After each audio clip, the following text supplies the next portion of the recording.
Smart Data Talks, o podcast mais data-driven que você já ouviu. Embarque no nosso foguete de ideias para transformar dados em inteligência.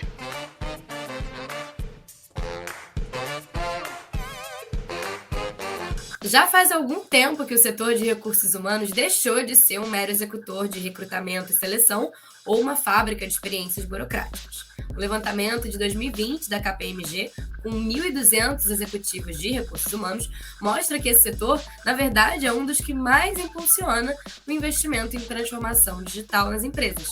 Eles são 67% a favor dessas mudanças, contra apenas 48% dos demais setores. Agora, muito mais estratégico, a atuação do RH precisa lidar com métricas, softwares e conflitos geracionais dentro das empresas, assim como também a criação de uma cultura que favoreça a criatividade, a disposição para enfrentar riscos e também um ambiente de segurança psicológica.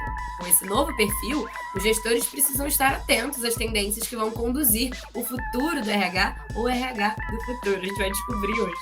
E para contextualizar nosso tema, em um cenário cada vez mais dinâmico e competitivo, eu trouxe aqui uma convidada de peso. Ela é formada em psicologia, é curadora e âncora do People Summit, foi CEO na aceleradora de negócios Fansoft e tem um sotaque daqueles gostosos que combinam com pão de queijo. Vocês sabem de onde eu tô falando? De Minas Gerais, ela é mineira. E é fundadora e CEO da People Academy. Ela é minha colega também de profissão, ela é podcaster também do RH Cast. Ela é Jéssica Martins, pode entrar. Que apresentação, hein? Que introdução, amei, né? Essa parte de que eu sou mineira diz muito sobre mim, diz muito sobre sotaque, diz muito sobre o quanto eu gosto de comida, porque em Minas realmente tem uma comida muito boa, né? Que eu encontro em pouquíssimos lugares. Mas muito obrigada, meu bem, pelo convite. Obrigada pela agilidade em fazer com que estejamos aqui hoje, né? E vai ser um papo super gostoso. Super obrigada realmente aí pelo convite. Muito bom, Gé. Inclusive, ela fez questão de eu chamar ela de maneira muito ágil e prática, que é Gé. Nada de Jéssica que parece que tá brigando, né? É isso, né? Falei que nem meus pais me chamam assim. Por favor, não faz isso comigo. Então vamos de Gé mesmo. Bora. Então, a gente sabe que você é uma mulher de experiência no mercado de recursos humanos e já participou muito desses embrólios aí do RH, tem experiência aí com essas questões e que hoje atua mais numa área de educação executiva. A gente bem sabe que, apesar dessa área ser também muito humana, como o próprio nome diz, de recursos humanos, ela tem cada vez mais trazido métricas para perto. Toda essa parte de tecnologia, de softwares, enfim, para acompanhamento aí e melhora dos trabalhos de recursos humanos. Por isso, eu quero começar já com uma pergunta que pode ser um pouco polêmica, mas quero saber de você, qual que você acha que é o limite saudável de metrificação do RH? Quando que a gente pode confiar em métricas e números para avaliar performance e quando que a gente precisa, de fato, olhar olho no olho e entender o que aquela pessoa está passando, o que aquela equipe precisa para se reestruturar, por exemplo? Aí eu jogo a bola para você. Eu acho que são duas perguntas, né? Se eu for responder de trás para frente, é sempre. O olho no olho é sempre importante, né? Entender as pessoas é sempre importante. Os dados, eles vêm realmente para poder complementar. Mas eu trouxe aqui 4 grandes pontos para a gente poder discutir, né? Essa questão do limite saudável. Embora seja uma questão um pouco mais subjetiva, vou colocar aqui esse limite saudável entre aspas. Mas eu quero trazer alguns pontos de reflexão aqui. O primeiro deles eu enxergo como os dados atrapalhando, por exemplo, o negócio ou o processo de gestão de pessoas, quando as pessoas deixam de ser pessoas para serem somente números, né? Então, quando a gente tira a sensibilidade, quando a gente tira o olho no olho, quando a gente tira as outras variáveis que envolvem uma tomada de decisão, quando as pessoas realmente começam a se tornar estatística e a gente tira toda a questão humana importante de ser envolvida dentro daquela informação, daquele dado que a gente está consumindo, né?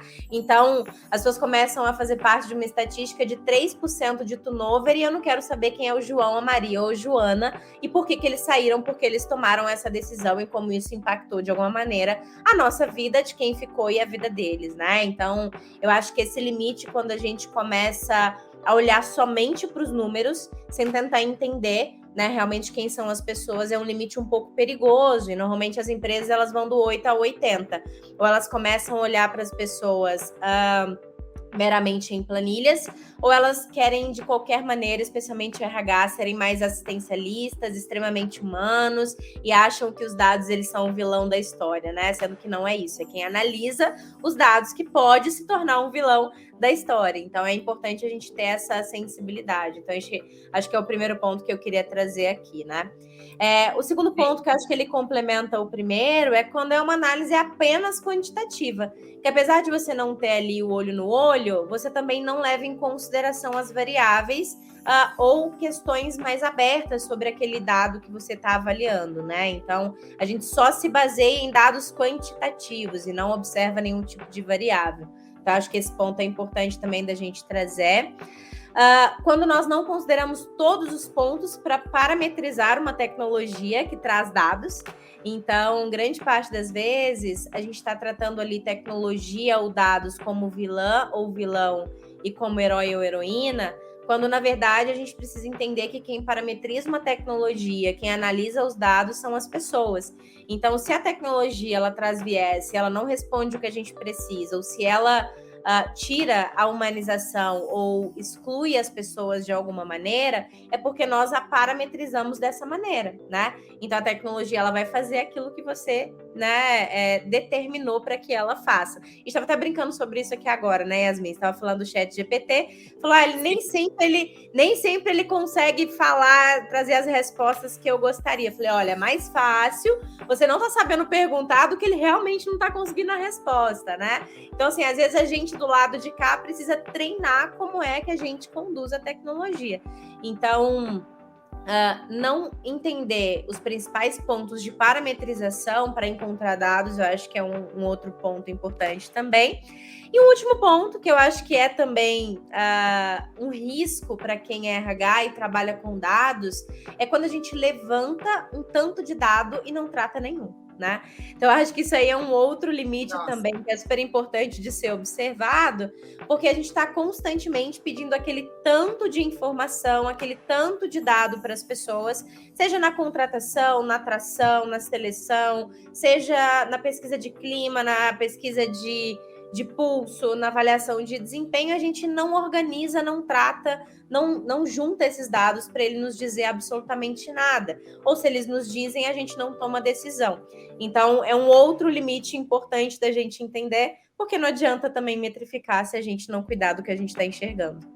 Perfeito. Eu acho que isso aí é uma máxima para quem trabalha com qualquer recurso de tecnologia, é não esperar que os dados façam milagres sozinhos. Inclusive, uma pilha de dados não vale nada. Sim, eu acho que você está num caminho perfeito. E aí, nessa linha de observação, desculpa te cortar, a linha de indicadores é super importante de ser reavaliado em grande parte das empresas também, né? Porque os indicadores por si só, extremamente isolados, não dizem muita coisa. Então, a gente tem que aprender a correlacionar os indicadores que a gente está, né, entregando, que a gente está mapeando para conseguir ter decisões muito melhor fundamentadas. O turnover é um grande exemplo. Eu fui RH por muitos anos, né, Yasmin? Então, eu já medito o turnover aí em todas as empresas por onde eu passei. Ele basicamente era um dado solto, ele não me dizia muita coisa. Eu estava sempre me referenciando ao mercado, me comparando com o mercado. Então, no mercado de construção civil é comum encontrar um turnover de 12%. Legal, mas eu quero me comparar com esse mercado, eu sei o que está acontecendo do outro lado, quer dizer apenas porque, sei lá, é uma empresa de construção civil como a minha, que ela tem as mesmas características que eu tenho, será que ela não tem benefícios piores ou melhores que os meus? Será que as minhas lideranças não estão melhor desenvolvidas do que as delas? Será que a gente não tem um produto com muito maior qualidade do que de outra pessoa? Se para todas essas perguntas foi sim a resposta, o seu turnover tem que minimamente ser abaixo do mercado, né? Porque você tem condições de fazer com que o teu negócio ele seja mais atrativo para as pessoas. Então não adianta trabalhar dados isolados e simplesmente comparar ele com o mercado, porque ele pode não te dizer tudo que você precisa para tomar decisão. Perfeito. Inclusive até atrapalhar. Muitas vezes a gente acaba metrificando, enfim, pegando aí indicadores, como você mesma falou, que não fazem sentido para o nosso negócio, simplesmente porque toda a concorrência avalia aquilo, ou na minha vida inteira, às vezes numa empresa mais tradicional, a gente sempre mediu isso, mas que difícil é essa briga entre mindset, cultura e tecnologia. Eu acho que você deve ter enfrentado algumas barreiras com relação a isso, né, Jé? A cara da Jé tá entregando tudo, assim 100%. Realmente a gente precisa pensar e conectar muito bem todas essas coisas, né? Senão a gente nunca sai do caminho onde o profissional de RH super sofre em toda empresa que ele vai, porque ele não tem posicionamento, porque ele não tem voz, porque ele não tem estrutura, porque ele não tem orçamento, porque ele não tem treinamento, porque ele assessora todo mundo e ele mesmo não tem orçamento para poder trabalhar o seu desenvolvimento ou contratar ferramenta, enfim, né? Então, assim, a gente precisa organizar todas essas coisas, com certeza.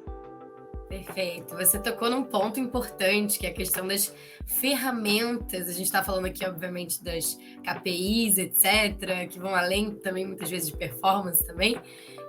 Mas a gente sabe que o RH ele acaba se beneficiando muito com ferramentas de tecnologia, softwares e outros recursos que acabam tornando, como é que a gente pode dizer, os processos mais produtivos e digitais também, acabar com aquela papelada, aquelas dificuldades todas que a gente sabe que aconteciam.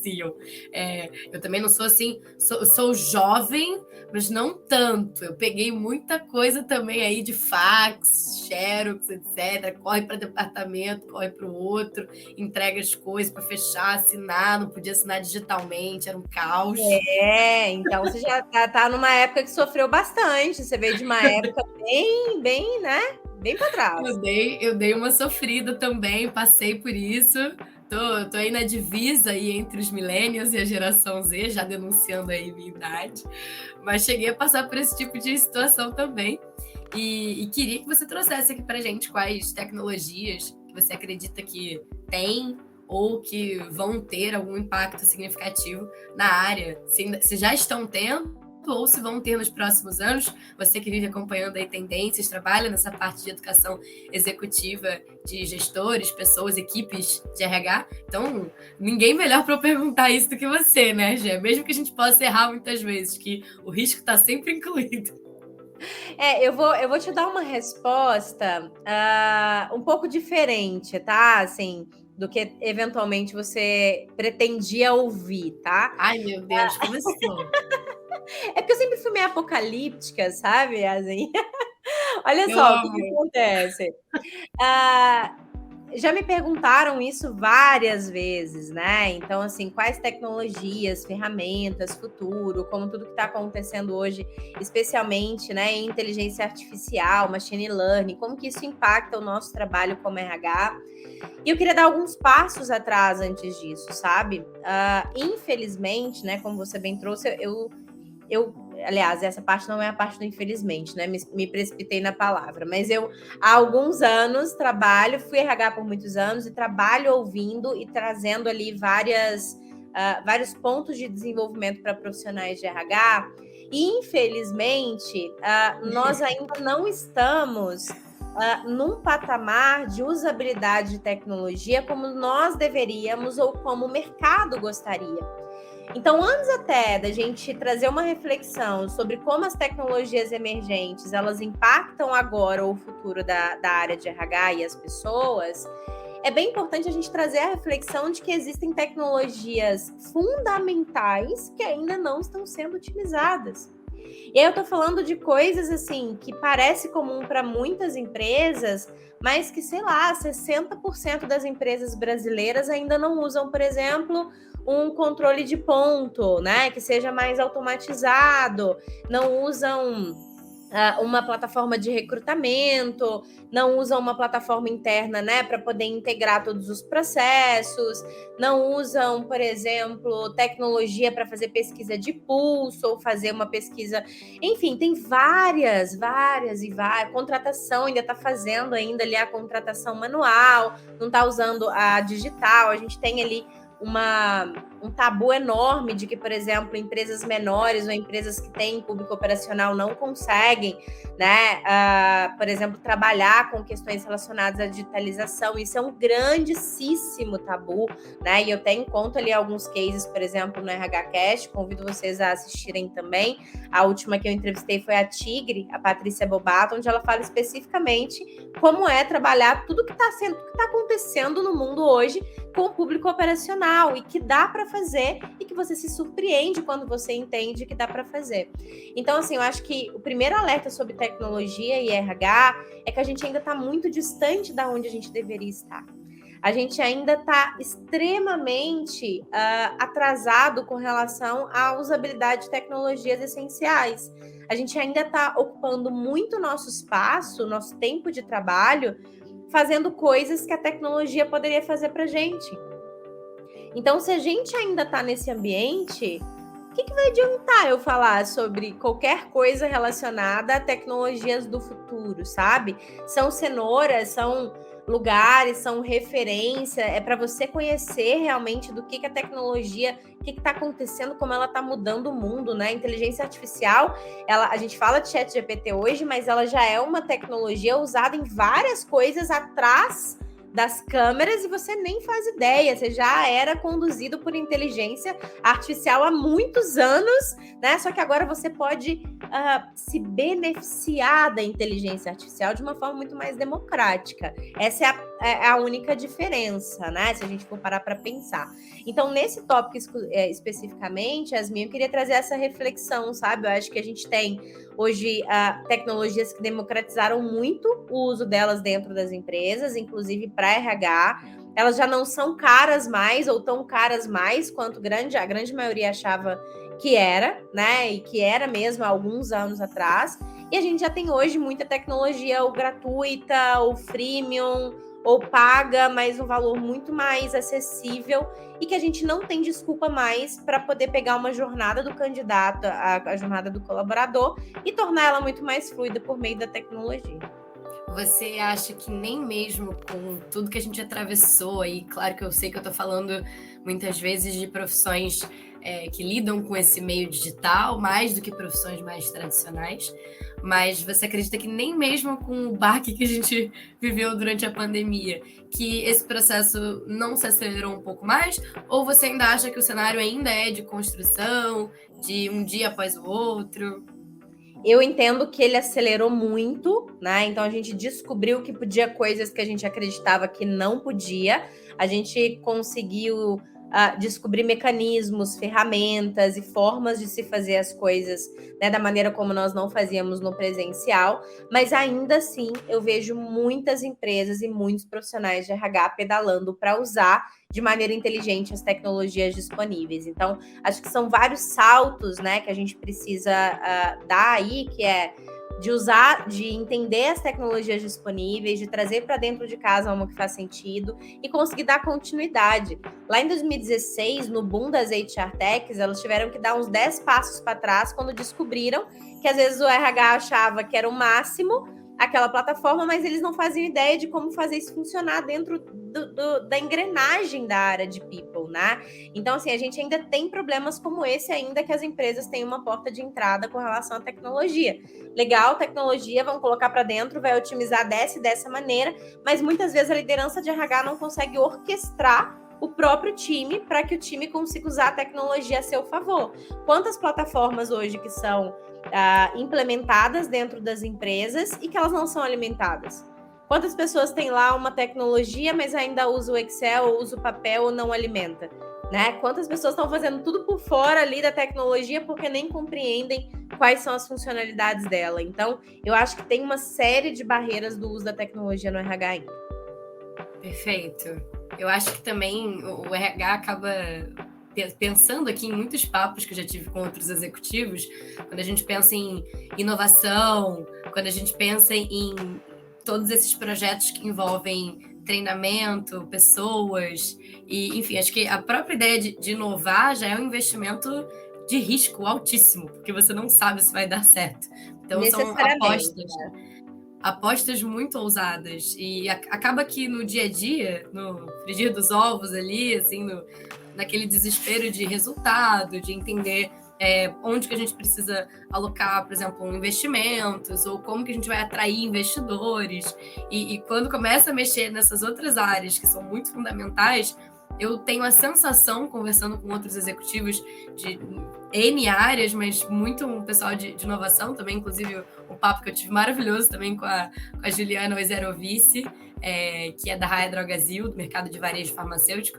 Ela contou que é isso, assim, esse projeto todo de inovar, ele precisa ser fomentado de verdade dentro de uma empresa e é preciso que as pessoas comprem aquela briga de não só separar investimento financeiro, mas também de tempo, de pessoas, uma área que se dedique àquilo para que de fato a gente consiga resultados. Porque se a gente não se disponibiliza, não tem como avançar muito aquele projeto. Eu tenho a sensação, pelo que você está me trazendo, que a área de people, toda essa área de recursos humanos, acaba sofrendo um pouco nessa hora de priorizar dentro das empresas, porque parece que ainda tem uma dificuldade dos líderes, muitas vezes, ou da camada de executiva, assim, do board, de entender que a gente precisa investir nisso. Você sente isso também nas empresas que você passou, na sua trajetória? Existe essa resistência? Eu acho que tem muitas coisas na sua fala, né? Eu acho que a primeira delas eu queria reforçar. Esse foi um aprendizado que eu tive talvez há uns 3 anos atrás, mais ou menos, de que é pouquíssimo provável que você consiga ter sucesso na inovação se ela se misturar com a operação. Então, você precisa, de alguma maneira, absolutamente intencional, separar todas essas coisas. E aí eu vou te dar um exemplo micro e eu vou te dar um exemplo macro, né? Então, o micro seria o seguinte: eu quero dedicar, eu quero aprender coisas novas, eu quero trazer elementos que possam agregar e inovar para que eu faça diferente, por exemplo, nos meus produtos ou no meu dia a dia. Mas para isso eu preciso aprender coisas novas, falar com pessoas diferentes e tudo mais. É pouquíssimo provável que o seu dia a dia, a sua rotina, a sua operação, que já roda da mesma maneira há muito tempo, ela te dê brechas naturais, espontâneas, para que você faça isso, né? Então, o que você precisa fazer? Você precisa deslocar intencionalmente, separar uma parte da sua vida, e aí você vai pensar se é na sua semana, se é quinzenalmente, se é mensalmente, se é bimestralmente. Você vai separar uma parte da sua vida focada em inovar, em aprender, em planejar, em fazer algo estratégico, coisa que você não consegue fazer no dia a dia. Então, eu, por exemplo, eu tinha uma rotina, hoje eu tenho outras formas de fazer isso, onde na sexta-feira era o meu dia de inovação, era o meu dia de criação. Era um dia que eu olhava para o meu planejamento, entendia como eu poderia acelerar as coisas que eu estava fazendo, que eu olhava, por exemplo, que eu pesquisava, que eu lia, que eu entendia coisas que eu não conseguia fazer no dia a dia e via como eu poderia ajustar, encurtar, melhorar. Então, ou seja, é um momento de inovação, né, intencional e separado da operação. No ambiente organizacional, saindo do simples e indo para o complexo, dentro do ambiente de RH, por exemplo, a gente já lida muito com um volume enorme de coisas, né? Operacionais, a gente lida com demandas que não necessariamente são nossas, mas que a gente, dentro do nosso necessidade de controlar e um perfil absolutamente assistencialista que temos como RH, né? Tem muito da nossa energia feminina dentro do nosso perfil. A gente quer abraçar tudo, quer ajudar todo mundo, a gente não sabe falar não, a gente não consegue muitas vezes ter foco em função disso. A gente já tem um volume enorme de demandas, né? E essas demandas nem sempre nos levam para o resultado, porque a gente às vezes não consegue filtrar todas as coisas e conectar a nossa estratégia ao nosso planejamento estratégico. Se a gente já não tem tempo, a gente quer abraçar todo mundo, a gente quer fazer tudo para todo mundo, não sabe dizer não, qual que é a chance de eu conseguir realmente tirar um tempo para inovar? Qual que é a chance de eu conseguir entregar resultados práticos e conectados com o negócio, a ponto de conseguir me posicionar frente a uma pessoa que é CEO e dizer, olha, eu preciso de recursos para inovar nesse processo que já tem esse resultado e eu preciso escalar esse resultado aqui, né? Então, a gente muitas vezes não tem nem esse posicionamento, esse dado e esse conhecimento para conseguir fazer isso. Então, eu acho que, para resumir a história e responder de forma objetiva a sua pergunta, eu acho que a gente vem criando uma reputação muito ruim para pedir momentos para inovar, né? Muito ruim para poder pedir brechas para tecnologia, contratação, orçamento e posicionamento. E, além disso, a gente tem toda essa questão de não conseguir fugir da operação, sair da operação, realmente para dedicar uma parte do nosso tempo para melhorar, porque inovação é isso, né? Assim, é como eu faço melhor o que eu estou fazendo agora, independente de envolver tecnologia ou não, né? Então, a gente não consegue deslocar desse lugar sufocante realmente para fazer algo diferente. Que difícil. Que difícil, meu Deus. Parece que eu tô saindo da terapia. E olha que você nem é de RH, hein, Yasmin? A gente fica assim, ó. Como é que é? Então, assim, juntou também, você foi falando, foi juntando na minha cabeça tudo que já escutei de colegas, seja na Zuc, seja em outras empresas, amigos que trabalham com atendimento aí, por exemplo, processo seletivo, seja em empresas terceirizadas. A gente sempre conhece alguém de RH.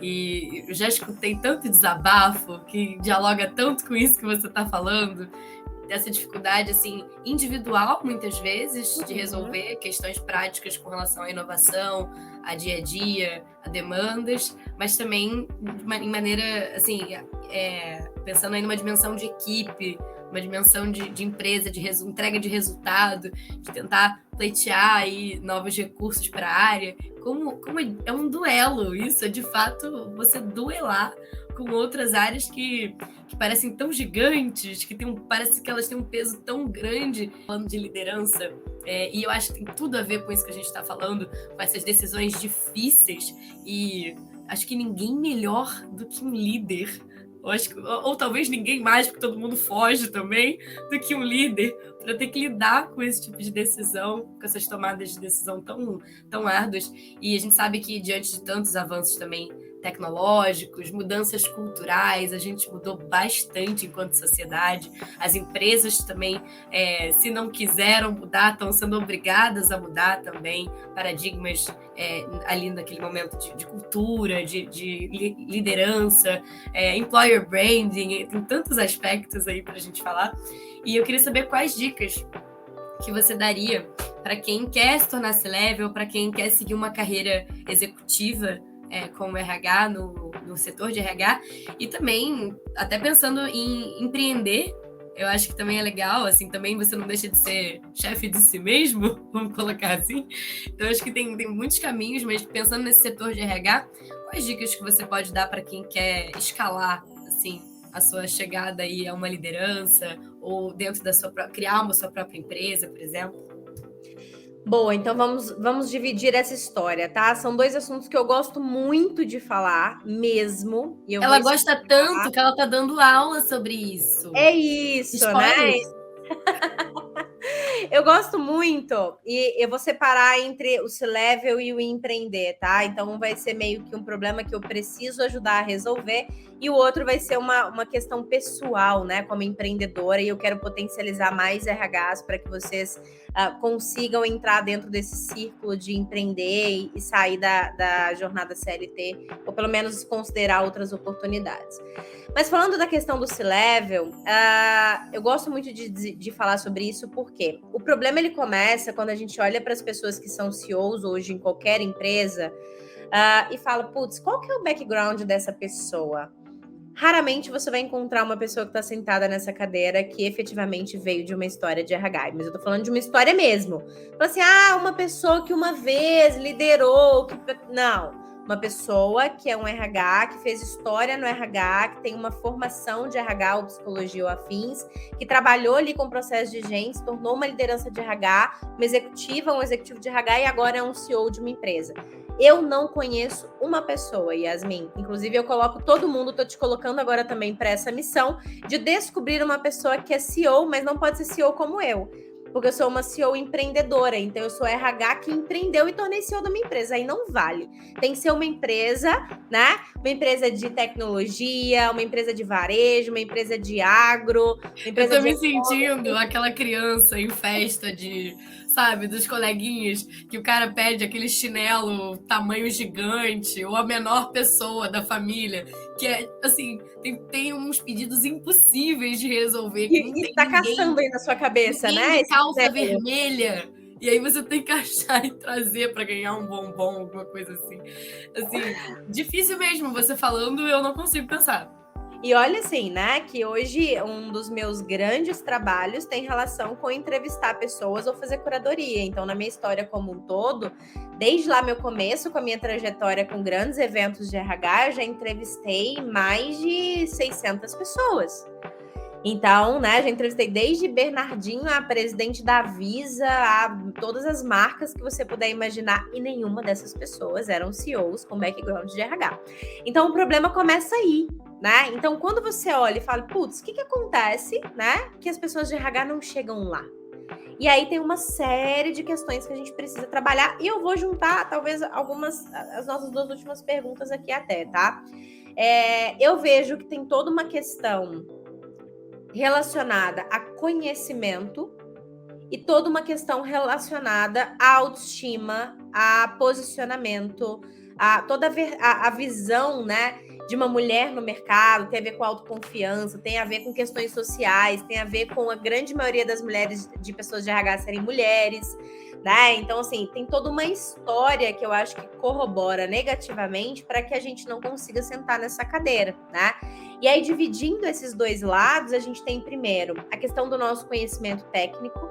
Eu vim, Yasmin, de RH, né? E eu fui descobrir outras áreas em 2016. Foi quando eu fui estudar tecnologia, fui estudar design, fui estudar marketing, com a relação dele com vendas, como os processos funcionam, quais são as ferramentas, o que é e-mail marketing, o que são canais de captação, como que isso se conecta com inside sales, com SDR, que eu fui estudar todas essas coisas e eu vi que existia um mundo muito além daquilo que eu vivia, né? E aí que eu fui entender que todas essas coisas juntas é que fazem com que o negócio cresça e que seja sustentável e que ele chegue aonde ele precisa. Só que isso eu fui descobrir quando eu saí do RH.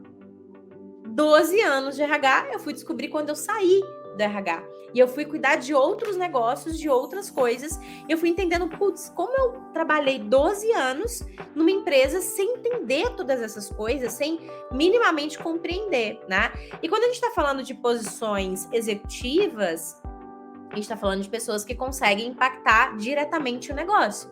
E não tem como você impactar um negócio sem conhecer como o negócio cresce, como ele se sustenta, como ele opera, quais são os desafios, quais são os KPIs, quais são os objetivos estratégicos. Não tem como. Hoje eu falo para os meus mentorados de RH e eles ficam extremamente angustiados, que eu faço uma pergunta muito simples. Qual a dor do seu negócio hoje? Eles não sabem responder. Quanto tempo que você está na empresa? 3 anos. Está 3 anos trabalhando à toa. Para nada. Porque você está trabalhando para quê? Você está trabalhando para qual objetivo? Para levar a empresa aonde? Ah, meu trabalho é fazer recrutamento de seleção. Não, meu amigo, seu trabalho é trazer talentos que fazem com que o negócio cresça exponencialmente em 3 anos. É diferente, porque o negócio ele quer crescer exponencialmente em 3 anos e contratar talentos é importante para isso. É outra história, né? Então, não conhecer como as coisas se conectam, não ter conhecimento sobre as áreas de negócio, nos deixa muito atrás para conseguir chegar numa posição de C-level de RH, para então a gente conseguir ser cotado para uma cadeira de CEO. Então, essa parte, né, do conhecimento técnico, eu acho que ela é extremamente importante, porque a gente precisa se posicionar. E para se posicionar, o que nos traz segurança, grande parte das vezes, ou uma grande fatia de tudo isso, tem relação com o nosso conhecimento. Conhecimento é poder, e literalmente é, né? Senão a gente se sabota o tempo inteiro se a gente não tem domínio do que está acontecendo, né? E aí, dentro dessa linha de raciocínio, a gente tem também toda a questão dos sabotadores, né? Da síndrome do impostor. A gente tem ali o fato de nós, mulheres, já nos consideram socialmente abaixo dos homens, pelo menos a grande maioria. Estruturalmente, né? A gente aprendeu a dizer que homens, eles são melhores em matemática e mulheres são mais né, são potenciais em outras áreas relacionadas a relacionamento, a assistencialismo, entre outras coisas. A gente cresce ouvindo todas essas coisas, e aí a gente ocupa lugares, né, que acabam fazendo com que a gente, dentro da nossa jornada de trabalho, a gente tenha que priorizar outras coisas. Eu não sou mãe, mas eu entendo, né, minimamente o papel de mamãe e todos os desafios de se concentrar, né, a criação de uma criança junto com o mercado de trabalho. Então, assim, os pais não têm que parar um ano da vida deles para cuidar de uma criança, né? Então, tudo isso vai, de alguma maneira, também fazendo com que a gente não chegue nesse lugar. Então, são vários desafios, sabe, Yasmin? Mas se eu puder trazer uma dica para como uma pessoa, o que ela precisa fazer para se tornar um C-Level de RH, eu tenho 2 dicas. Primeiro, faça o nosso programa, HR Chief, né? Dentro Ela do nosso faz o jabá dela. Eu faço o meu jabá, né? Então, a gente desenvolveu um programa super legal que começa dia 16 de maio. Tem várias turmas, mas agora, dia 16 de maio, a gente tem uma próxima turma, onde são 6 pilares, e dos 6 pilares, 5 é sobre negócio. A gente vai aprender a conversar com o negócio sobre o negócio. Então, aprende sobre marketing, vendas, stakeholders, KPIs, finanças e uma série de outras coisas, tá? Então, assim, quem quiser saber um pouquinho mais, não sei qual que é o melhor jeito de deixar um link aqui. A gente coloca tudo na descrição. Clicável, fácil. Facílimo. Aí você vai entrar para uma lista de espera. Nessa lista de espera, a gente faz um processo seletivo e entra em contato com você, se a gente entender que tem perfil. Se você não quiser entrar para essa lista de espera, mas quiser montar o seu próprio PDI para que você se desenvolva como uma pessoa C-Level, independente de ser C-Level ou não, garanta que você é um profissional, uma profissional de RH que entende de negócio. Então, vai escutar podcast sobre outras coisas, vai ler livros sobre outras coisas que não são de RH, frequente eventos de outras coisas, né? Enfim, vai em evento de investimento, de inovação, de tecnologia, evento de relacionamento, de marketing, vai em outros eventos, vai fazer outras coisas, né? Acho que isso abre muito a cabeça e já é, assim, 30% do seu caminho definido, né? A outra parte, a parte empreendedora, né? Posso falar disso agora? Claro, 100%. Boa. Depois desse tapa de realidade que eu tô levando aqui, você pode falar o que você quiser, gente. Pronto, vamos falar disso. Falar de RH empreendedor tem sido também a minha grande paixão, né? Todos os nossos conteúdos aqui, eu tenho dividido eles entre conteúdos para iniciantes, especialistas de RH, liderança de RH e empreendedores de RH, porque eu sei que muitos RH sofrem por não conseguir se posicionar nas empresas. Tem formas da gente corrigir isso, mas tem forma, meu amor, de você ganhar dinheiro e ser muito mais feliz no seu próprio negócio, né? Então, entenda que você não precisa fazer só mentoria e consultoria, que normalmente são, né, os lugares onde grande parte das pessoas empreendedoras com os conhecimentos de RH acabam chegando, né? Você pode ser influenciador, você pode ser mentor de carreira, você pode ser consultor, você pode ser, por exemplo, mediador de evento, produtor de conteúdo, você pode ser redator, jornalista, pode ser tantas coisas, outras coisas, com seu conhecimento de RH, que assim, é quase que inimaginável. Inclusive, vou fazer meu outro jabá, acabei de me lembrar aqui, você me dá licença, por favor, que é a People Academy, né? Então, sou CEO da People Academy, lá a gente tem uma trilha só de empreendedores, e eu tenho uma aula que eu falo só de todas as carreiras empreendedoras que você pode ter com seus conhecimentos de RH. Tem vários sites de freela, por exemplo, que vocês podem usar para poder aprender sobre esse mercado empreendedor. Então, assim, o que eu posso dizer não é um mercado fácil, não é uma linha de carreira fácil, não é uma linha de carreira que é para todo mundo, mas é uma carreira extremamente viável e que potencialmente te remunera muito melhor e te abre muito mais portas se você ficar somente na sua caixinha, né, dentro da jornada aí da sua empresa. É difícil fazer esse movimento de empreender, ainda mais quando a gente pensa, enfim, em todas as questões que envolvem isso, não só na insegurança financeira, do planejamento e às vezes não ter muito com quem contar em algumas situações e sair também da zona de conforto ali de um CLT, mas que também pode estar te impedindo de crescer em outras áreas. Mas eu acho que a dica principal, assim, que você trouxe é muito vinculada a entender do negócio ou de negócios no geral. Eu acho que essa é uma das coisas mais interessantes, assim, até pensando na minha trajetória, eu sou jornalista de formação, Hoje trabalho também como jornalista, que não deixa de ser um papo que a gente também está trocando ideia aqui como numa entrevista, não deixa de ser. Mas como produtora de conteúdo, eu também percebo que quando eu me aproximei mais da tecnologia, desse ramo de data storytelling, entender como que eu gosto de trabalhar com dados e que, na verdade, eu não tenho nada contra eles e nunca houve essa batalha que inventaram na nossa cabeça com relação a mulheres, tecnologia e matemática, e a gente começa a se aproximar dessas áreas e ver que a gente consegue enxergar resultado e que a gente tem interesse, é quase estranho, a gente se sente até um pouco esquisita quando a gente começa a se interessar por essas outras áreas. E acho que nada melhor do que a gente seguir um pouquinho, ouvir aquela pulguinha atrás da orelha, quando pinta aquela curiosidade, para poder seguir em frente e conseguir se reciclar como profissional, se reinventar como profissional. Acho que essa dica de frequentar outros lugares, seja... E tem até um podcast que a gente tem aqui sobre criatividade, 2 deles, inclusive, lá atrás, quando começou o Smart Data Talks, onde a gente falou maravilhosamente sobre outras formas de estimular a criatividade, que a gente foi desde muda o seu itinerário ali para ir para o trabalho, muda a rota que você faz, tira o fone, ouve as pessoas conversando na rua. Eu falei muito sobre isso, sobre mudar o suco, o sabor do suco que você toma no almoço, entendeu? Coisa simples. Exato. A gente gosta de hábitos, não gosta? Aquela segurança, né? Coisa, como que bicho é esse que a gente é, meu Deus do céu. Mas falando de hábitos, inclusive, e dessa dificuldade que a gente tem de mudá-los, como é difícil mudar os hábitos, como profissional, como gestor de equipe, seja como for, como RH, eu acho que não dá para não falar, quando a gente fala de liderança, dessa função tão difícil e que pode fazer muitos profissionais que às vezes são super qualificados tremerem na base, se sentirem inseguros, não toparem propostas, não toparem, às vezes até uma dobradinha ali, uma chamada de um colega, que eu acho que você deve ter passado por isso, de chamar pessoas boas que você conhece para a tua equipe, quando você decidiu empreender, e a pessoa ter medo e não se sentir, às vezes, nem qualificada para aquilo, sendo que você sabe que ela era, né, o que ele era. Então, queria que você falasse um pouquinho sobre o desenvolvimento aí de, talvez mais de soft skills do que necessariamente de hard skills, para esse profissional de RH vencer uma espécie de síndrome do impostor, que atrapalha esse crescimento, as decisões, a equipe, enfim, se puder contar um pouquinho aí de quais são essas habilidades que a gente precisa desenvolver.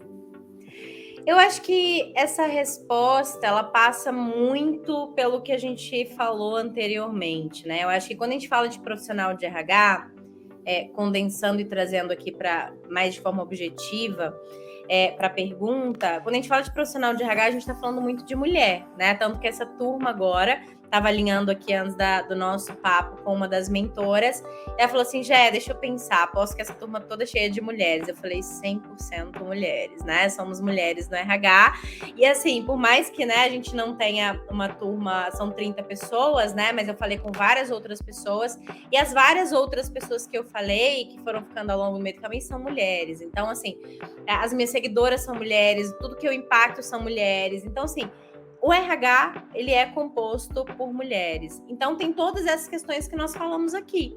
Então, acho que o primeiro ponto para a gente conseguir tratar isso, obviamente, né, gente, sou psicóloga e entendo completamente a importância da terapia.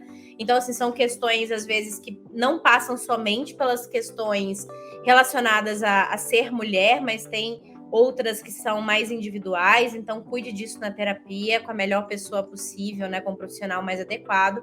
Mas a gente precisa entender que nós podemos ser e chegar aonde a gente quiser, né? Tanto quanto outras pessoas, tanto quanto homens, tanto quanto qualquer pessoa que você pode imaginar. Não basta querer.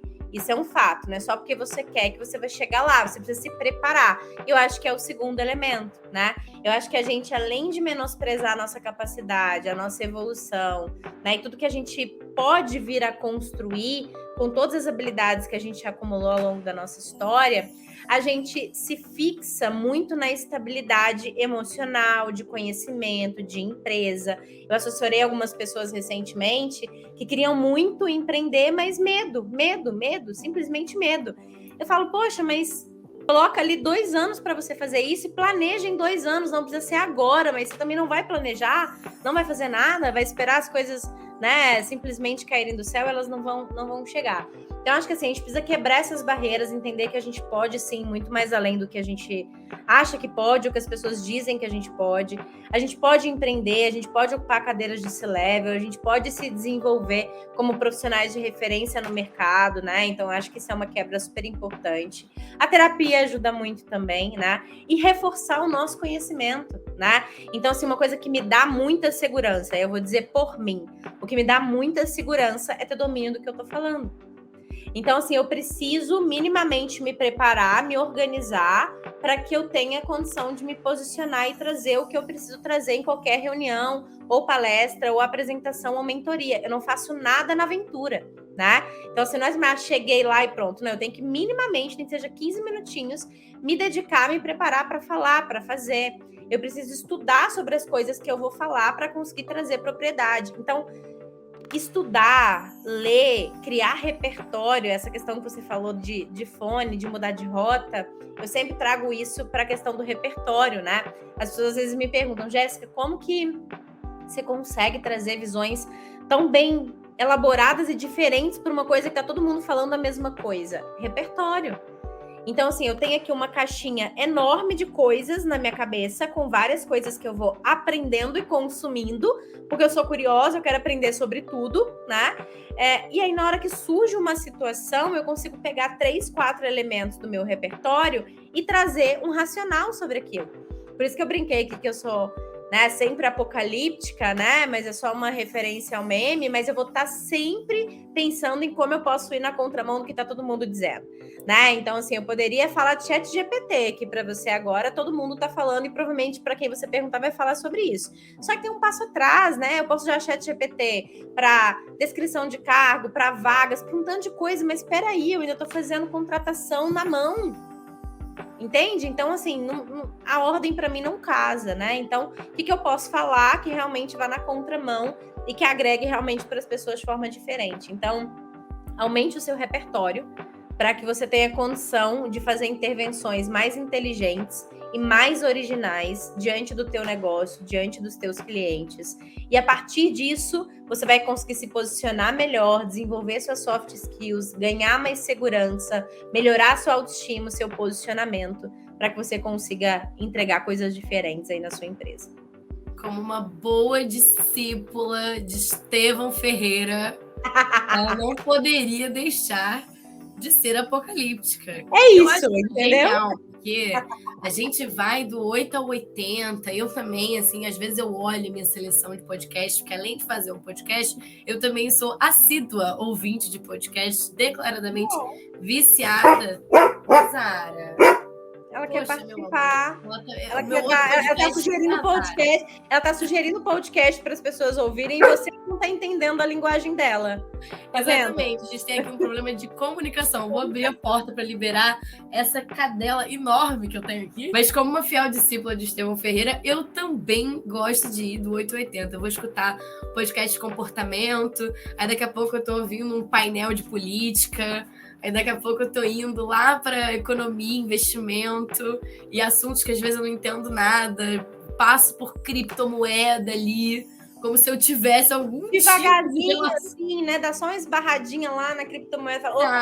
Não, vou para cá, né? Vou para cá, já entendi o que tá rolando, mas agora deixa eu ir para cá.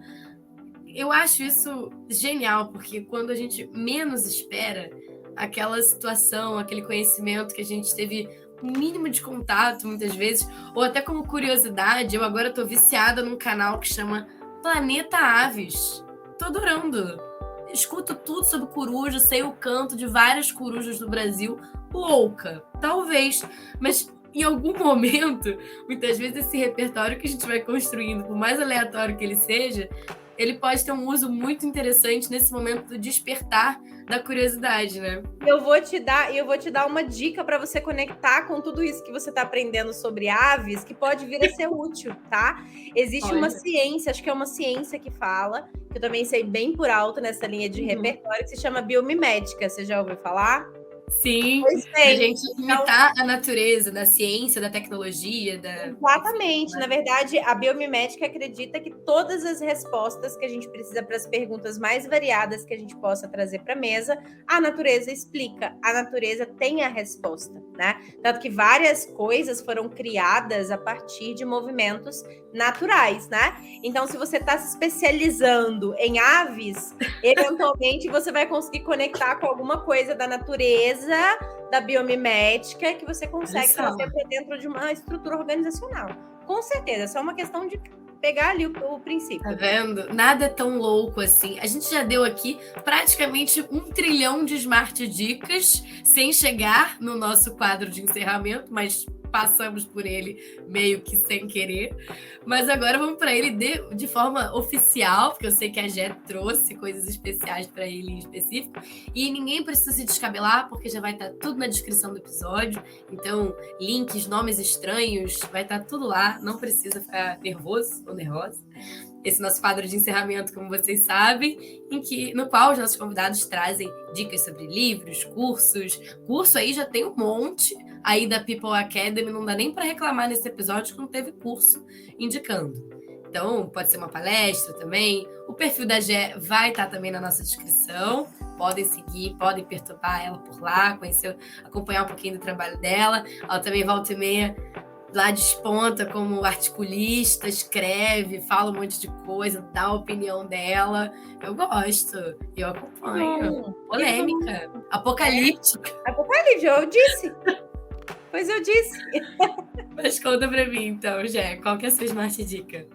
Bom, na verdade, eu preciso fazer um combo de Jéssica Martins, né, gente? Então, eu preciso dizer que eu estou no Instagram como Jéssica Martins, estou no LinkedIn, estou no TikTok, eu estou no YouTube, eu estou nos streamings de áudio, eu estou na minha newsletter semanal. Então, vocês fiquem à vontade para poder me acompanhar em todos esses canais. A People Academy é extremamente democrática, né? Você consegue entrar lá e ela é acessível. Você consegue, por R$297, acessar vários cursos, por exemplo, né? Para você se aperfeiçoar e aprender e se atualizar. Mas eu quero trazer algumas outras dicas também, tá? Se você não entende do mundo de startup, se você não entende do que é exponencial, se você não entende do que é digital, se você não entende da lógica de negócios digitais, um livro que foi o primeiro livro que começou a abrir a minha cabeça sobre isso e que até me deu insumos para o início de um desejo de escrever um livro sobre uma metodologia que eu criei chamada Lean RH, que é o Startup Enxuta do Eric Ries, né? Então, ele é a base da base da base da base para você conseguir compreender como o mundo ele pode, como a roda ela consegue girar de uma forma muito mais ágil e inteligente quando a gente segue o ciclo de construir, medir e aprender, tá?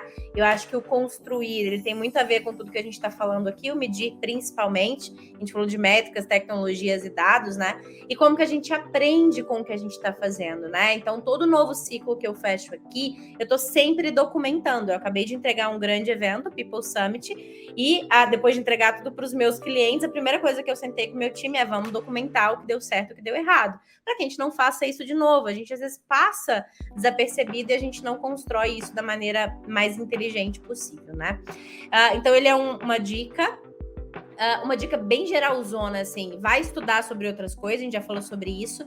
Tem um podcast que eu gosto muito, porque eu não sou uma pessoa que tem muita paciência para leituras longas, né? Então, o que eu faço? Eu vou entendendo ali, através do Resumo Cast, que é um podcast de resumo de livros, quais são os livros que eu acho que eu vou me interessar um pouco mais, né? Então, eu entendo a ideia, pego os principais pontos, entendo se ele é bom para gerar conteúdo para o meu público, e aí então eu vou ler para entender a lógica um pouco melhor. Só que ali, até eu escolher eu já conheci a ideia de 12 livros, né? Então, eu acho que o Resumo Cast, ele é uma dica que eu gosto muito de dar, assim como 12 Minutos também, que é uma plataforma que resume em 12 minutos aí vários livros de negócio e outros livros. Então, assim, eu poderia dar outras dicas aqui, mas eu acho que pensando na linha de aprender sobre outras áreas, né? Sobre outros pilares do negócio. programe o seu PDI, onde 30% dele, no mínimo, é para você conhecer, frequentar, falar com outras pessoas. Para de almoçar com a galera do RH, vai almoçar com a galera do marketing, depois você vai com a galera de vendas, depois você vai com a galera de tecnologia, marca happy hour com uma galera diferente. Tudo isso vai abrir sua cabeça para você se desenvolver, com certeza. Tava no mudo. Muito bom. Muito bom, Jé. Eu amei. Eu também gosto, tem um podcast que eu gosto muito que chama BBC Lê. E a BBC, na verdade, é um projeto que eles têm para ler algumas matérias que eles acham que tem um jornalismo mais literário ou que trazem algumas estatísticas que sejam mais relevantes. E eles leem as matérias. Então você simplesmente se atualiza ali com a leitura. É bem legal. Tem da BBC? É da BBC e tem outras maravilhosas, assim, eu acho que o próprio Clube do Livro do G-Show é muito legal, porque ele tem a voz do Antônio Fagundes, não é? Então é aquela delícia também de escutar, é outro que eu gosto muito. E a Caixa de Histórias é outra que eu também gosto muito, que é, por exemplo, pela B9, inclusive adoro a B9. Mas, muito obrigada pelo seu tempo, pelas dicas todas, pelo papo muito esclarecedor, talvez muito sincero, que eu acho que eu gosto quando a gente tem conversas sinceras.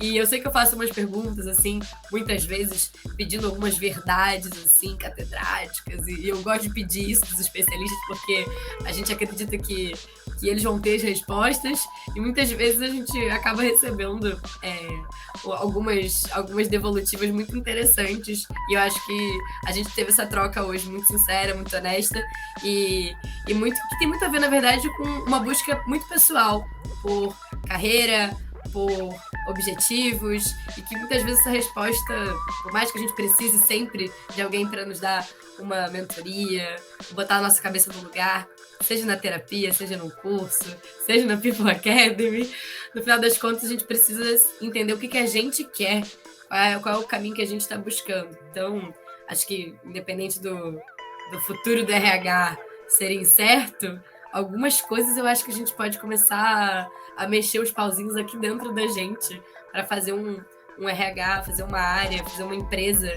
da qual a gente se orgulha e ver sentido e propósito em trabalhar nela. Não sei se você concorda comigo.